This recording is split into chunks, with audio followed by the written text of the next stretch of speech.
Olá, estamos de volta aqui com o Dr. José Feliciano de Carvalho Júnior, papai, no momento em que ele está nos brindando com conselhos, com suas experiências na sua atividade profissional como advogado.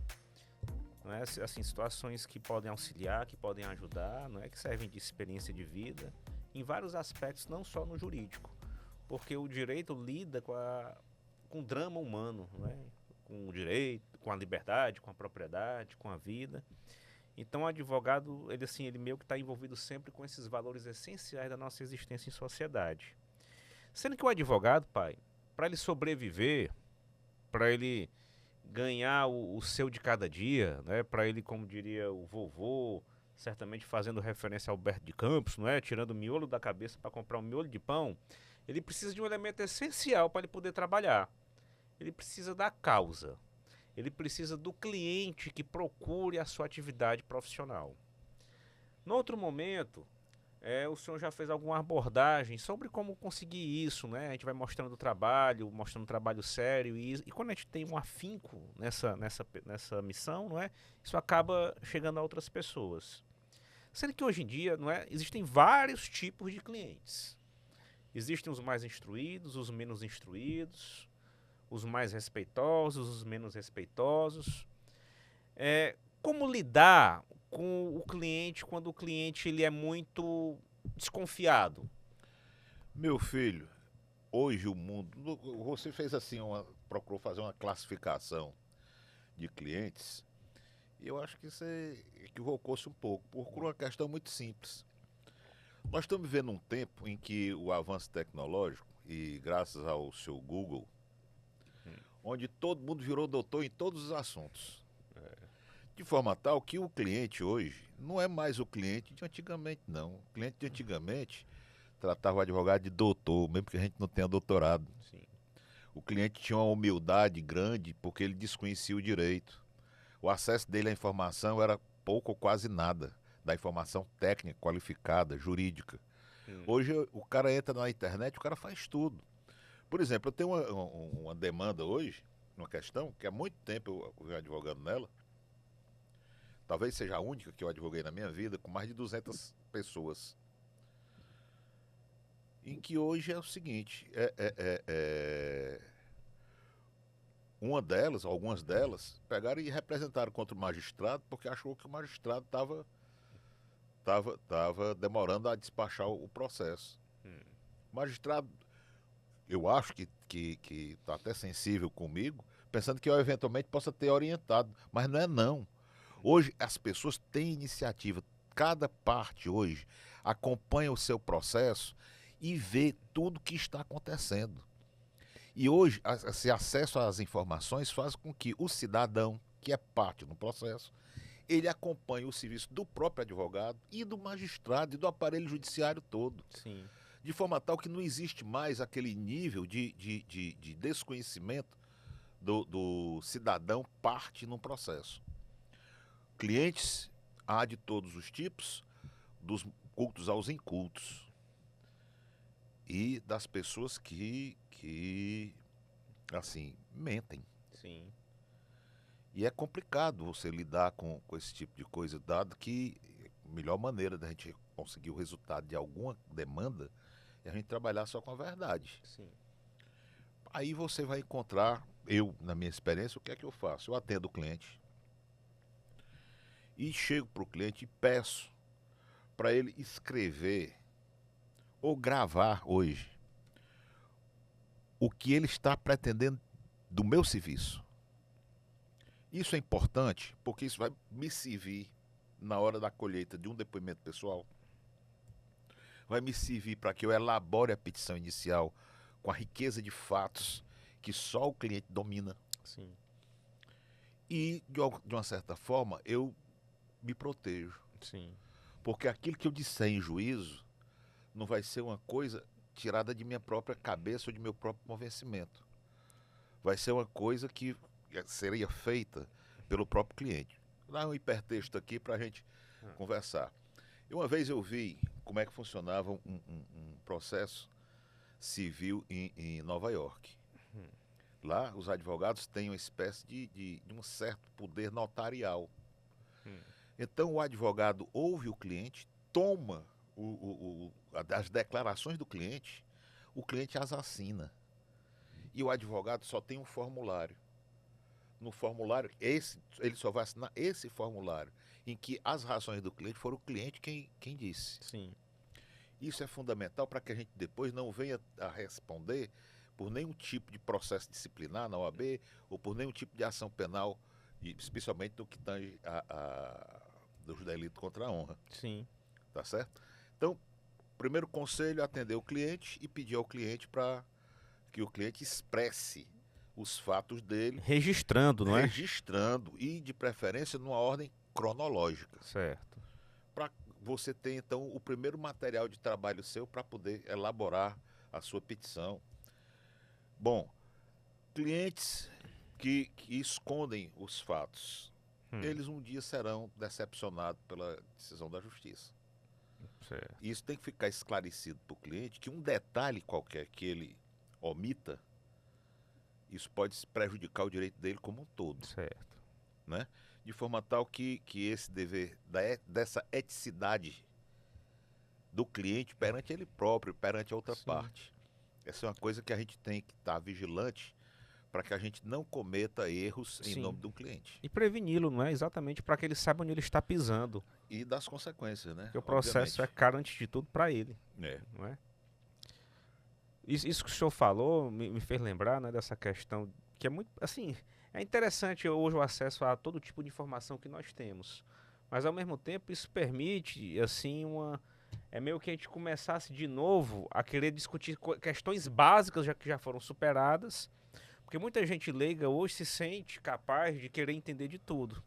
Aí eu tô me recordando... É o que eu tô chamando de um mundo dos doutores em tudo. Não, os jornalistas, não é, por questões político-ideológicas, que são jornalistas, discutindo decisão dos ministros, do Alexandre de Moraes, do Gilmar Ferreira Mendes, do Luiz Roberto Barroso, do Edson Fachin, que nós, eventualmente, podemos discordar das posições jurídicas deles. Isso é natural que a gente possa discordar, questionar a decisão judicial.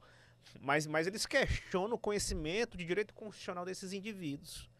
É assim como se eles nunca tivessem tido a oportunidade de ver o currículo deles, dos livros que já publicaram, dos artigos que já também... Não, o grande problema do que eu vou chamar das opiniões opiniosas, né, é porque muitas vezes uma pessoa só vai aprender quando você cogitar dela própria estar na posição que ela critica. Sim. Vamos lá. De repente, todo mundo fala que a justiça é morosa. Eu queria ver um réu num processo criminal que não gostasse da morosidade da justiça. Uhum. Pessoal, ainda vai nascer esse réu para eu conhecer, porque ainda não conheci, não. O inocente talvez ele se incomode, que tem convicção da sua inocência. Bom, Embora ainda, mesmo sendo inocente, tenha o risco de ser condenado. todo mundo tem o risco disso, mas o É. que eu quero dizer é assim, quando você inverte o papel, Sim. porque o melhor conceito de justiça, na minha opinião, é você tratar o outro como você queria que fosse tratado. Sim. Então, na hora que uma pessoa começa a formular um juízo sobre um assunto que não entende, então é preciso que ela saia da posição cômoda que ela está, ou por vontade própria, ou por provocação, e seja posta na condição oposta ao que ela está dizendo. Sim. Sabe, assim,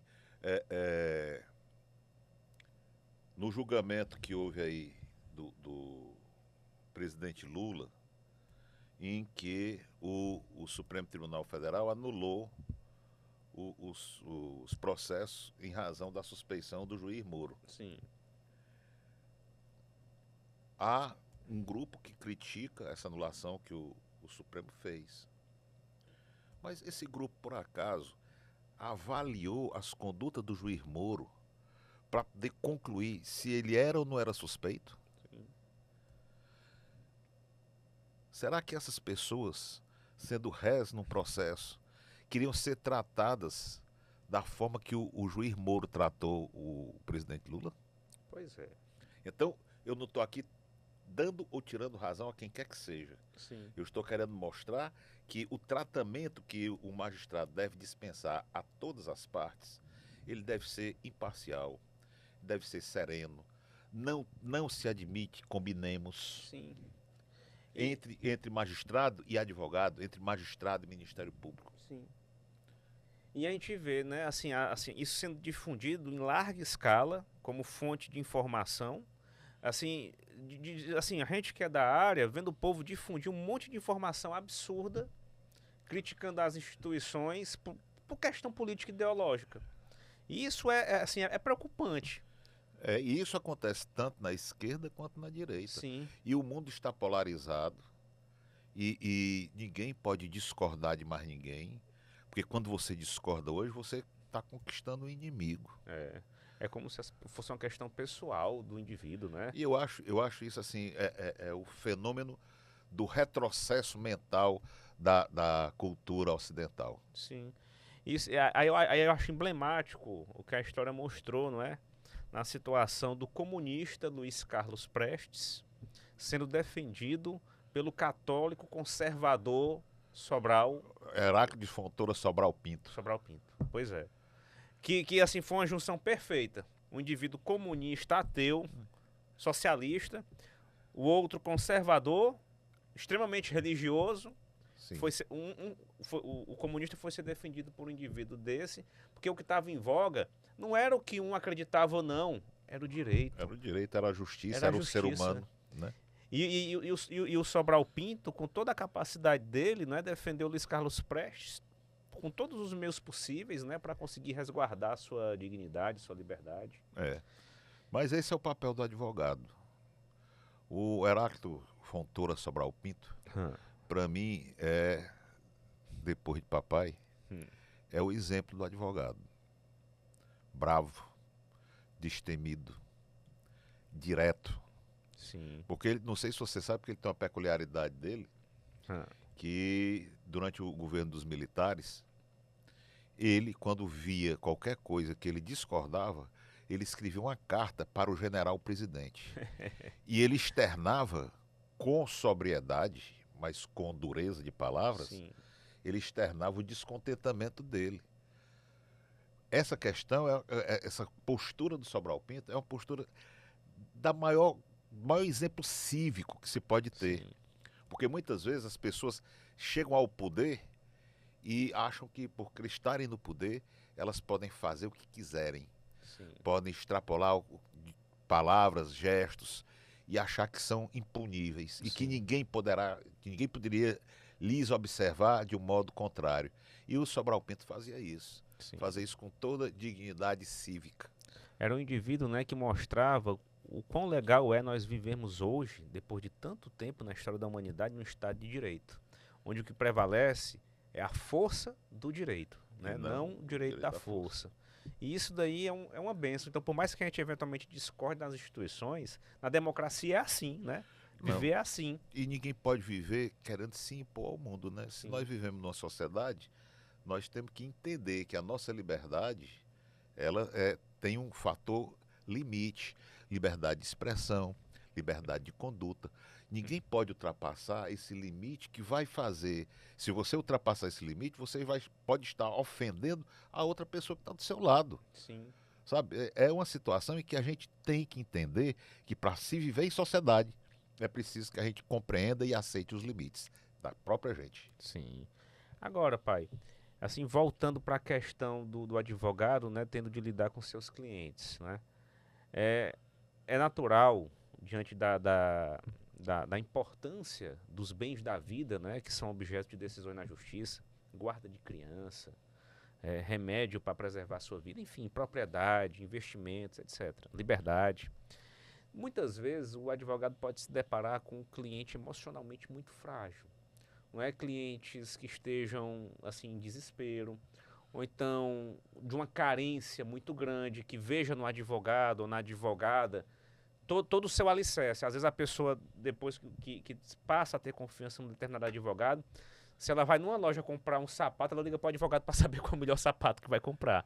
Como é que a gente lida com um advogado deve lidar com uma pessoa assim? Meu filho, olha, quando se trata de direito de família, Ah, eu tenho o costume de indicar e de recomendar que sejam consultados psicólogos, porque eu acho que um profissional da área é melhor. Muitas vezes eu já atendi gente que não estava emocionalmente preparada para um divórcio, porque o divórcio tem uma certa frustração de natureza sexual e o day after do divórcio é muito dolorido. Então a pessoa pode, não, fez um acordo e assinou o acordo do divórcio. Geralmente a pessoa se arrepende 2, 3 dias depois, ou achando que cedeu demais, ou achando que tirou de menos. sim. Então uma pessoa como essa, uma pessoa que esteja emocionalmente, como pode ocorrer com quem está se divorciando, está emocionalmente desbalanceada, é preciso que a gente indique um profissional para ela poder ganhar um mínimo Certo. de autoconfiança, né? E assim, essa relação de dependência que alguns clientes querem ter com os advogados é uma situação em que a gente precisa também dar limite. Porque muitas vezes o cliente precisa entender que o advogado só atravessou a vida dele para ajudá-lo a resolver um determinado problema. Certo. Daí para frente, o cliente tem que ter toda a autonomia para poder cuidar da própria vida. O advogado não tem que tutelar cliente. Sim. Mas ao mesmo tempo, não é assim, é importante demonstrar uma empatia, né? Não, a empatia, é claro. Como eu coloco sempre, a civilidade, a empatia, a compaixão são valores da alma em que eu acho que o advogado tem que ter com relação ao cliente, com relação ao juiz, com relação à parte contrária. Então, é um dever que o advogado tem. Como é que o advogado deve lidar com a parte contrária? Só por intermédio do outro colega? Só por intermédio do outro colega. Eu nunca tratei nada com nenhum outro, com a parte adversa diretamente. Certo. Porque eu entendo que há uma hierarquia ética em que eu não posso conversar com a outra parte sem que o colega não esteja presente, ou pelo menos o colega não me autorize a conversar, porque se o colega me autorizar, eu vou dizer, vou conversar sobre o assunto X, Sim. Y, Z. Certo. E aí, o colega me autorizando, eu posso falar, mas fora dessa hipótese, sempre através do colega. Mas sem prejuízo de eventualmente se deparando, cumprimentar com cordialidade, com gentileza, Não, não é? ó, de novo, vamos voltar à questão da civilidade. Sim. Eu, quantas vezes advoguei contra um bocado de gente e em me encontrando em reuniões sociais, boa noite senhor, boa noite senhora, como Sim. vai? Sim. Sabe, Pronto. a civilidade é o caminho da paz. Porque às vezes assim o advogado pensa assim, ah, é outra parte? Vira a cara, faz cara feia, né? Como se fosse Não, inimigo. isso é infantilidade, isso é insciência. Sim, é verdade. Mas eventualmente se o indivíduo ainda não tiver o seu advogado, não tiver o seu representante, né? Em tese não há problema. Bom, Até para conciliar, até para conciliar. né? Tá certo. Mas bem, pai. E assim, e uma questão que hoje eu observo, né? Eu que já dei aula, né? Vejo o pessoal ansioso, muita gente querendo advogar. Eles se preocupam muito, né? Os pretendentes, as pretendentes à carreira da advocacia, em relação à gestão do escritório. Um advogado, fora conhecer o direito, no sentido de poder atuar na sua atividade fim, ele realmente precisa ter noções mínimas de uma gestão administrativa, como Eu é? acho que tem. Eu acho que tem, porque, de qualquer sorte, o escritório é uma empresa. Quer a gente queira ou não queira. Hum, Então você tem que saber como montar o seu fluxo de caixa, você tem que saber como cobrar seus honorários de uma forma em que o cliente possa pagar. sim, Você tem que ter um planejamento sobre como vai exercer sua profissão. Embora já haja hoje pessoas no mercado que são especialistas ou especializadas em fazer essa gestão. sei. Mas mesmo havendo essas pessoas, eu acredito que o advogado, ele próprio, tem que ter o mínimo de conhecimento sobre isso, porque senão alguém vem e vai gerir por ele, vai terminar Sim. sobrepassando Não, o objeto. e eventualmente, não é assim na ignorância natural de todo mundo que ainda não tem essa vivência prática, né? Saber que tem que pagar tributo, né? Claro, Que tem, né, que prestar um monte de coisa, registrar um monte de coisa para, claro, né? claro. Assim, eu fico imaginando o indivíduo que precisa criar um escritório, né? Um monte de preocupação que ele deve ter em mente. A responsabilidade do advogado é muito grande, com documento, com informação, principalmente com informação. Então, a situação em que o advogado tenha que se defrontar para poder montar o seu escritório, ele tem que ter uma situação bem clara. Eu vou lhe dar um exemplo. Certa feita eu fui notificado pela Secretaria do Trabalho, essa era DRT. a antiga DRT. Atual DRT, Delegacia Regional do Trabalho. Voltou a ser delegacia? Eu acho que é. Pois bem, porque eu não tinha menor aprendiz. Eu fiz minha defesa para dizer isso, não posso ter. Primeiro porque a carreira, aqui não existe dentro do escritório uma carreira que eu possa ter um menor aprendiz de quê? Ora, eu só posso ter estagiário se o estagiário tiver um determinado perfil mínimo de créditos já cursados. Uhum. O que dentro do escritório, o que é que você vai ter? Você vai ter alguém que vai ser uma secretária, você vai ter alguém que vai ser uma copeira, você vai ter alguém que vai trabalhar com o serviço de informática, vai ter alguém que vai trabalhar com reprografia. E isso é carreira? Isso não é carreira.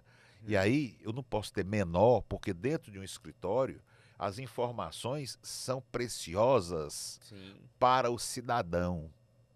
E essa preciosidade não pode ser aberta para que um menor possa tomar conhecimento disso. Sim. Então eu me resignei contra isso, mas terminei perdendo. Foi mesmo. Foi porque uma coisa eu posso afirmar, bom senso não é para todo mundo não. Poxa, pai, por isso também não é natural que o pessoal que estejam nas faculdades de Direito, não é, também vejam a carreira pública com bons olhos, né, no sentido de que não vão ter essas preocupações que a carreira do advogado tem, que é lidar com o cliente, que é lidar com gestão de escritório, embora nas carreiras públicas tem outros problemas tão complexos ou até mais sérios do que esse. Sim, com certeza.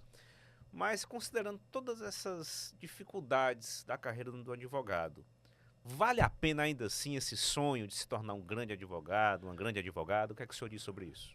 Rapaz, para concluir nossa conversa, né? É. Eu quero dizer para você o seguinte, eu acho que eu não poderia ter sido outra coisa que não fosse advogado. Eu tenho uma paixão pelo que eu faço e eu quero dizer para as pessoas que quem tiver no coração a sede de justiça, que está lá no Sermão da Montanha, Sim. venha ser advogado. Ô, papai, muito obrigado. Quando você cita o mestre, a gente chega a se arrepia. Muito obrigado mais uma vez pela oportunidade de estar aqui hoje com o senhor, que a gente possa assim repetir esse encontro várias vezes, porque a possibilidade de te escutar é um presente que eu tenho, que os nossos têm, mas que é uma satisfação muito grande a gente poder, com muito orgulho, ver isso cada vez mais difundido, mais espalhado. Muito obrigado a vocês que nos acompanham. Fiquem sempre com Deus, com a paz de nosso Senhor e até um próximo encontro.